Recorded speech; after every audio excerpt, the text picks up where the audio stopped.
안녕하세요, 태풍TV입니다. 오늘은 마늘을 심을 곳에 퇴비하고 유황칼슘을 넣고 황산구슬을 넣고 노타리를 치려고 합니다. 퇴비는 가축분 퇴비인데요, 가루 형태 퇴비는 아니고 펠릿 형태의 퇴비입니다. 펠릿 형태라서 유박으로 생각하실 수 있는데, 유박은 최종 박 껍데기가 주를 이루는 유기질 비료이고요, 이것은 우분 40%, 개분 20%, 나머지 유기물 등으로 40%가 채워진 가축분 퇴비입니다. 유박은 비료의 기운이 강하고 퇴비는 비료분도 공급하지만 그 이외의 성분들도 공급해주고 토양 개량의 효과도 약간 개선해주는 이점이 있죠. 그리고 유황칼슘은 마늘에 필수적으로 향을 내주는 황성분으로서 알싸한 향이 있는 마늘, 양파, 대파, 쪽파, 부추 등에 아주 필수적으로 필요한 성분이고, 또한 아미노산 합성할 때 필수적인 성분입니다. 칼슘은 농사지어 보니까 어느 작물이든 칼슘이 넉넉하게 들어가져야 저장성도 좋아지고 병해충에도 강해지며 식감도 증가시켜주는 성분으로 충분히 공급해 주셔야지 마늘에 이끝이 타는 현상을 막을 수 있어서 필수적으로 넣어 주셔야 합니다. 그런데 이때 토양 개량 목적으로 사용하시는 석회, 고토나 소석회 등은 토양 개량의 효과가 더 크므로 칼슘 공급의 목적은 좀 떨어지는 것 같더라고요. 유황칼슘에는 다량의 수용성 칼슘이 함유되어 있어서 흡수면에서도 더 이득이고요, 가격도 그렇게 비싸지 않아서 사용하시는 데 편하실 겁니다. 그리고 황산구토는 마그네슘을 공급함으로써 엽록소 생성을 촉진시켜 광합성을 자라게 만들어 건강한 작물이 자라도록 필수적인 성분입니다. 다만 칼륨, 칼슘, 마그네슘은 일정 비율로 있어야지 기량 작용도 막아주고 골고루 잘 흡수하므로 칼슘보다는 성분 함량을 따져서 적게 넣어주셔야 합니다. 가장 좋은 것은 토양 검정을 통해서 기존 토양 함유량을 확인한 후 적정량을 넣어주시는 게 가장 좋겠죠. 붕소 비료는 따로 넣지 않는데요, 붕소는 미량 요소로서 특별히 문제가 없는 땅이라면 공급하는 퇴비나 원예형 복합 비료에 포함된 성분만으로도 충분하기 때문에 따로 넣어주지는 않습니다.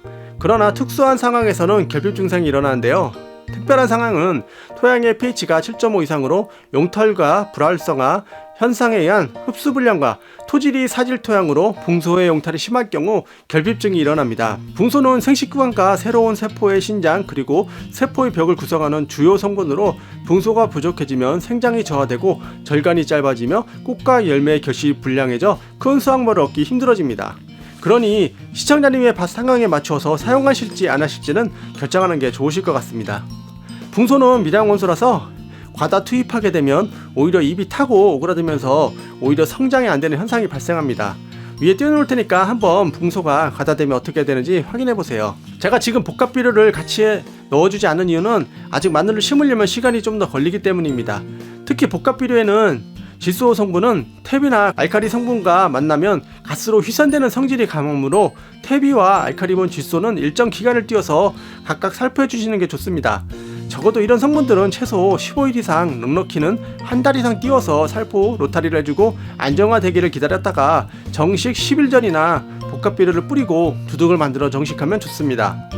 애써 뿌린 복합 비료의 효과를 지키시려면 꼭 이 점을 유념해 주세요. 주위 분들은 이미 마늘을 심는 분들도 계시는데, 저희 같은 경우 산딸기 밭에 관정을 파기로 해서 지금 퇴비와 유황칼슘, 황산구토만 넣고 안정화되기를 기다리기 위해서 로타리만 쳐놓은 상태입니다.